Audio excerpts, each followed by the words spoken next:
एकांश खंडूजा जी।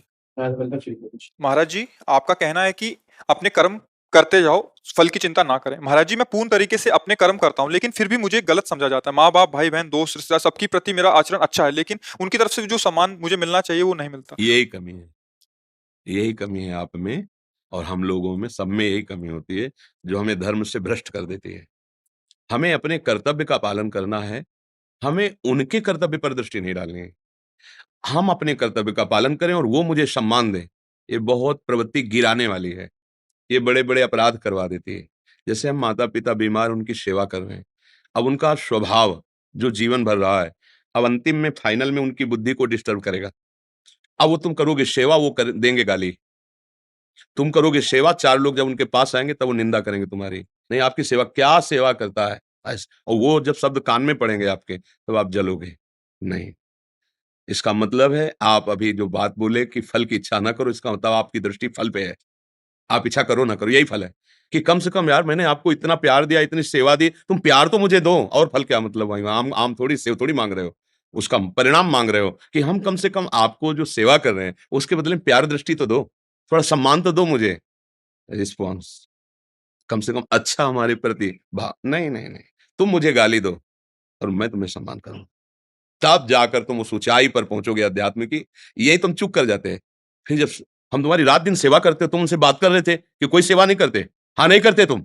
अगर कंट्रोल से नहीं हो पाया दिमाग का, तो आप उन माता-पिता का अपमान कर देंगे, गाली नहीं जाऊँगा, रात-दिन इनकी सेवा को फिर भी लोगों से यही कहते हैं, रिश्ते नातेदारों से यही कहते हैं, ये कुछ सेवा नहीं करता, ये संपत्ति बस सावधान।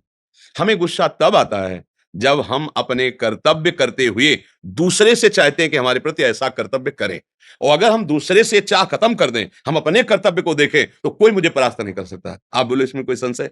महाराज जी, उस समय तो जब गुस्सा आता है तो श्री राधा नाम लेके मैं अपने पूरी तरीके से करूँ, लेकिन बाद में जब अकेला होता हूँ मैं, तब अपनी गलती महसूस करो तो अपने आप ठीक हो जाओगे। तुम गलती वहां महसूस करते हो सामने, नहीं भाई, हमें अपने को सुधारना है। जब ये बात रखोगे ना, अगर आप हम पर श्रद्धा रखें, हमारी बात माने, तो आप ये बात मानो। जैसे डॉक्टर कहता है ना कि आपके अंदर ये कमी है, आप इसको इस विटामिन से पुष्ट कीजिए, आप बिना तर्क के स्वीकार कर लेते हैं। ऐसे ही अगर हमारे हृदय में अशांति हो रही है, जलन हो रही है, तो हम कहीं त्रुटि कर रहे हैं। ये ना सोचे कि वो अगला आदमी सुधर जाए तो मेरी शांति हो जाएगी, कदापि नहीं। मेरी कोई त्रुटि हो रही है, नहीं तो मेरा हृदय आनंदित होना चाहिए। तो त्रुटि ये हो रही है, जो हमारा शास्त्र कहता है, सबहि मान प्रद आप अमानी, सबको मान दीजिए पर आप मान की चाह ना रखिए, तो आप ऊंचाई पर चढ़ेंगे। आप क्या कर रहे हैं? अच्छा काम कर रहे हैं, बदले में क्या चाहते हैं? शाबाशी, प्यार, सम्मान, थोड़ा सा कृतज्ञता। सामने वाला कृतज्ञ तो हो यार, हमने इतना सब कुछ किया। ये चाहत आपको अपने धर्म से गिरा देगी। जब आप एकांत खुद पर एकांत बैठोगे तो ये बुद्धि से आपको सलाह दे, यार सब बेकार है, इतना किया, खवाया पियाया सब, उसको इतना मित्र माना, कर्जा लेके भी उसके साथ ऐसा है और वो कुछ नहीं मान रहा, तो सब बेकार यार। फिर क्या है, अब हो गया, अब वो बदल गया, रास्ता बदल गया अंदर से बस यही संभालना है। अगर ये संभल गए ना, इसलिए शास्त्रीय सिद्धांत अमानी ना मान देना, स्वयं अमानी रहकर दूसरे को दान देना, मान का कोई सेवा नहीं, कोई अपराध नहीं है। वो हमें गाली दे सकते हैं जिनकी हम सेवा कर रहे हैं, क्योंकि हमको ऊंचे चढ़ना है। एक थे, तो आर्मी में वो गए, तो वो जब गए वहाँ, तो थोड़ा लंबाई में छोटे पड़ गए, सब में पास हो गए, निकाल दिया गया। तो बड़ा ऑफिसर था, उसने देखा, उसने कहा रुको, बुलाया और पैर में बूट मारे, ऐसे पंजे में, जूता पहने हुए थे, कस के बूट मारा और एक थप्पड़ उसके मारा, वो खड़ा रहा। वो ऐसे, क्या नाम तुम्हारा? बोले सर सुभाष नाम। ए पास कर उसको, नेत्र नीचे, सर सुभाष नाम, मतलब बिल्कुल कोई फर्क नहीं पड़ा। बोले पास करो इसको, बढ़ जाएगा, अभी बच्चा है, आगे बढ़। आज वो आर्मी में डॉक्टरी पदवी पे है उसमें। समझो एक, आपको सहनशील कितना होना है, जहां आप फेल हो रहे हो, सहनशीलता ने पास करवा दिया ना, बिना घूस के, बिना कोई घूस नहीं लगी थी। वो बता रहा था कि हमें ऐसा आपके संग के कारण ऐसा लगा था कि मेरी परीक्षा हो रही, मैं चुपचाप शांत खड़ा, जब उन्होंने थप्पड़ मारा, पूछा, तो हम बड़े सम्मान से बोले सर मेरा अमुक, वो बड़े प्रसन्न हो गए, पास कर दिए। समझ रहे हो?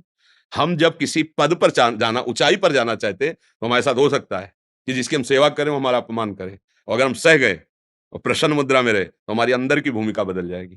काम क्रोध लोभ आदि जो आक्रमण करें वो छू नहीं पाएंगे, भगवान ऐसी ऊंचाई पे चढ़ा देंगे। ये अध्यात्म की ऊंचाई है। बहादुर हो, इतना और सह जाओ।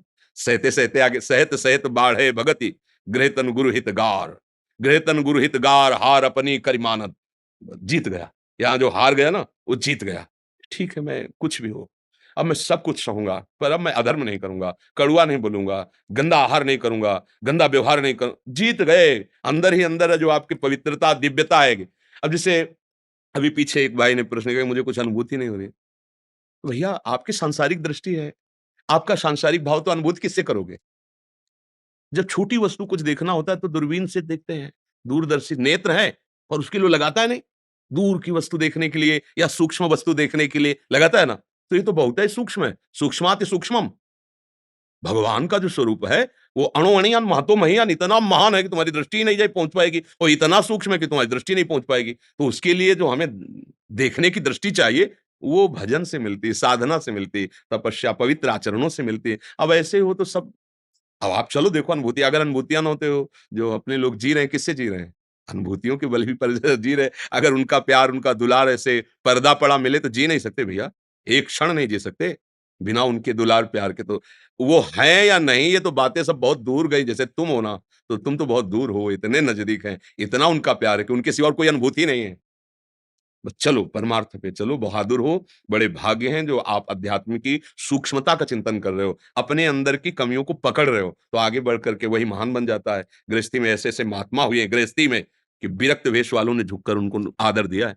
पूज्य भाई श्री हनुमान प्रसाद पोद्दार जी महाराज, धोती कुर्ता चश्मा और गृहस्थ, पत्नी और पुत्री, लेकिन बड़े बड़े विरक्तों ने उनको, तो ऐसा नहीं, वस्तु का आदर होता है, चाहे वो गृहस्थ में आ जाए, चाहे विरक्त में आ जाए। ज्ञान और वो आ गया तो आपका, हाँ, जब आदर की चाह मिट गई तब आदर मिलना शुरू हो जाता है, और जब चाह रहती तो आदर लायक कुछ होता नहीं है, क्योंकि उस समय अहंकार होता है, और जब वस्तु आती है तब चाह खत्म हो जाती है, उसका महत्व खत्म हो जाता है। बढ़ो आगे बढ़ो।